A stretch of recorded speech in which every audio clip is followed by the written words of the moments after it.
Sebelumnya perkenalkan nama saya Taufik Susdonugroho.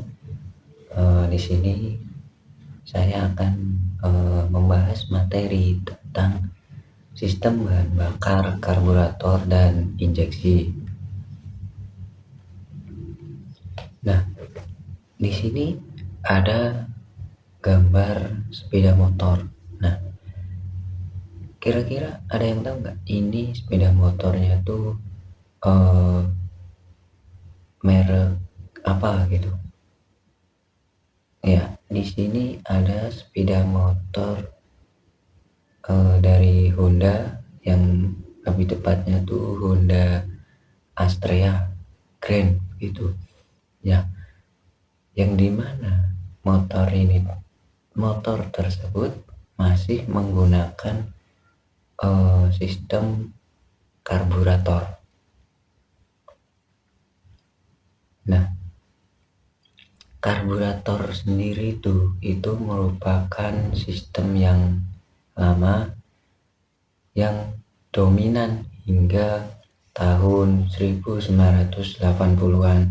Nah, setelah itu berganti ke sistem injeksi, yang dimana teknologinya itu lebih modern, lebih presisi, efisiensi, dan ramah lingkungan. Lalu sangat penting bagi calon teknisi untuk paham perbedaan, lalu prinsip kerja dan evolusi sistem bahan bakar. Nah, pengertian karburator dan injeksi sendiri itu adalah, yang pertama, karburator itu alat mekanis untuk mencampur bahan bakar dan udara lewat prinsip venturi dan vakum. Lalu injeksi. Nah, injeksi itu sistem elektronik dari ECU, sensor, dan injektor. Nah, untuk menyemprotkan bahan bakar secara presisi ke ruang bakar. Nah, di sini ada salurannya ya, teman-teman. Nah, untuk karburator itu dari tangki menuju selang, lalu dari selang kita menuju pelampung, lalu dari pelampung ruang pelampung ya, dari habis itu kita ke main jet, lalu ke venturi dan intake, lalu menuju ruang bakar. Nah, dari bagian ruang pelampung, jet, venturi, dan intake, sampai venturi saja itu kita sistemnya itu berada di dalam karburator. Nah, setelah itu baru masuk ke intake, lalu menuju ruang bakar.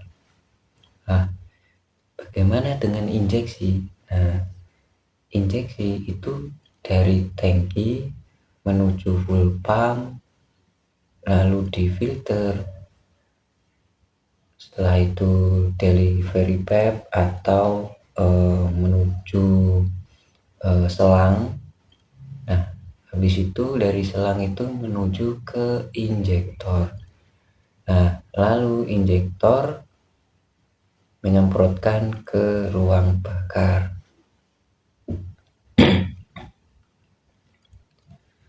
Nah, di sini ada komponen karburator. Nah, ada banyak komponen dalam karburator. Nah, ini adalah nama-nama dan gambar ketika sebuah karburator motor itu dibelah. Nah, isi dari dalamannya itu seperti ini, yang contohnya saja itu dari nomor apa, seperti throttle valve itu ada di nomor 9. Nah, lalu ada pelampung atau float yaitu di nomor 30, dan masih banyak lagi komponen-komponen pada karburator. Kita ke komponen injeksi. Nah, di injeksi ini ada dari tangki bahan bakar, pompa bahan bakar, filter bahan bakar, injektor, ecu, dan sensor-sensor, lalu regulator tekanan. Nah, di injeksi sendiri itu eh, lebih banyak menggunakan sensor, yang dimana di sistem lama di karburator itu tidak menggunakan sensor karena sistem bahan bakar karburator itu menggunakan sistem mekanis. Nah, sementara di injeksi itu menggunakan elektronik dari sensor, ecu, dan yang lain-lain. Nah, lalu ada prinsip kerja karburator dalam beberapa kondisi operasional. Seperti contoh yang pertama itu dalam kondisi idle. Nah, dalam kondisi idle itu katup gas hampir terbuka, lalu vakum terbentuk di idle port, dan bensin keluar lewat idle jet, lalu campuran lebih kaya atau campurannya itu lebih banyak begitu agar mesin tidak mati. Selanjutnya di akselerasi. Nah, di posisi akselerasi itu pompa akselerasi itu aktif, lalu dari pompa itu menyuntikkan bensin ekstra atau bensin yang lebih banyak, yang tujuannya itu mencegah jeda atau ngempos begitu pada saat gas ditarik. Lalu pada kecepatan tinggi. Nah, pada saat kecepatan tinggi udara deras di venturi, atau udara itu sangat banyak di venturi, lalu yang mengakibat udara yang banyak di venturi ini mengakibatkan kevakuman yang tinggi, lalu main jetnya itu aktif, yang dimana bensinnya itu lebih banyak dan campurannya itu lebih kaya, yang menghasilkan tenaga itu maksimal dan menghindari overheat. Lalu pada kondisi start dingin. Nah, pada motor dingin ya, yang pertama itu cuknya posisinya aktif, itu bertujuan menutup sebagian aliran udara, lalu kevakumannya itu meningkat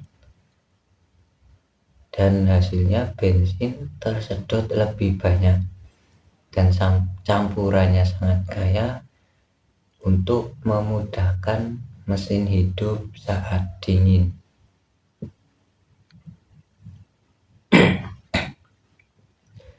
Lalu kita ke perbandingan karburator dan injeksi dalam aspek efisiensi BBM. Nah, dari segi karburator itu rendah karena campurannya itu tidak presisi. Lalu dari injeksi itu efisiensinya tinggi, bisa sampai 14,7 banding 1 ya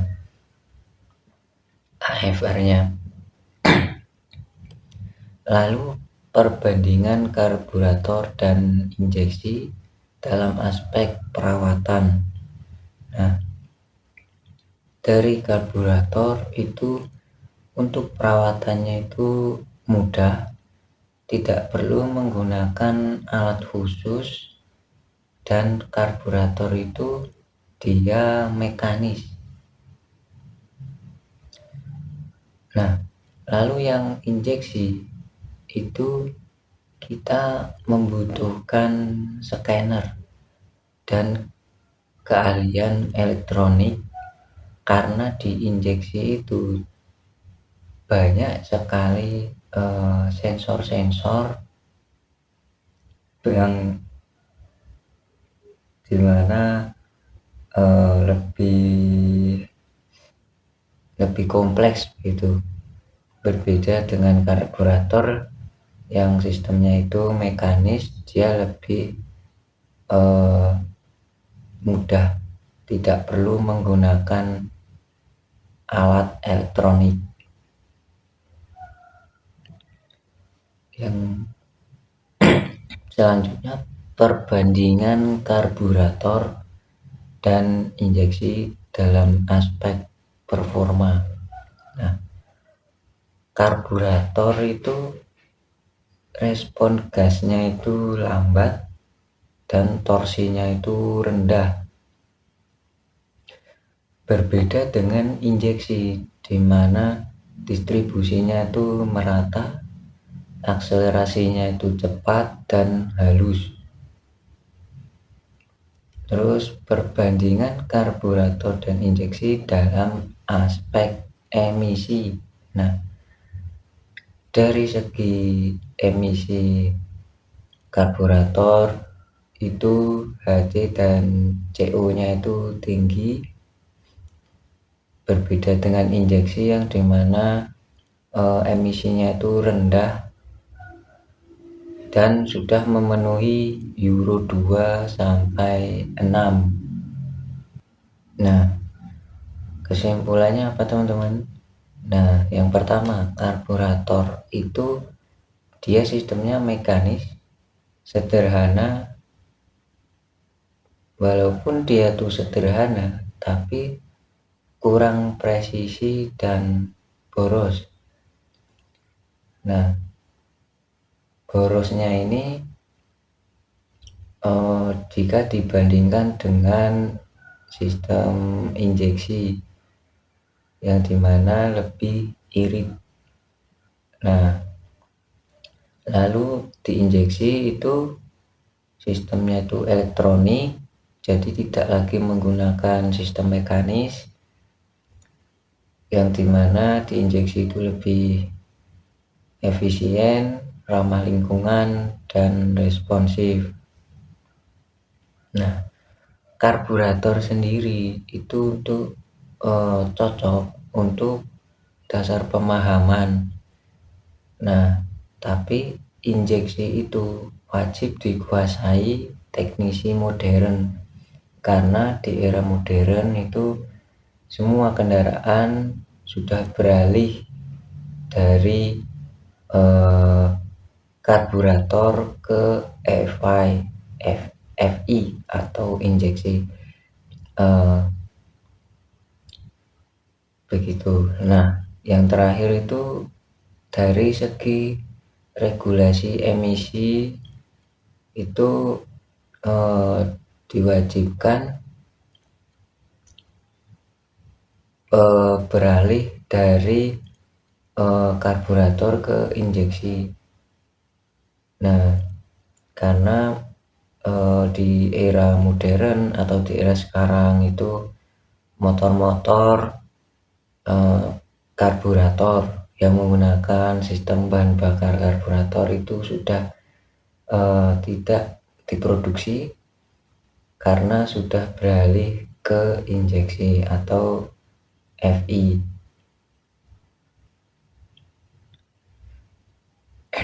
Nah, untuk alasan eh, alasannya sendiri itu karena seperti yang saya bilang tadi, yakni lebih efisien, lebih ramah lingkungan, dan responsif, walaupun dari perawatannya itu memerlukan eh, alat khusus seperti scanner dan yang lainnya. Nah, mungkin itu saja yang bisa saya sampaikan mengenai materi eh, sistem bahan bakar, karburator, dan injeksi. Nah, sekian, terima kasih.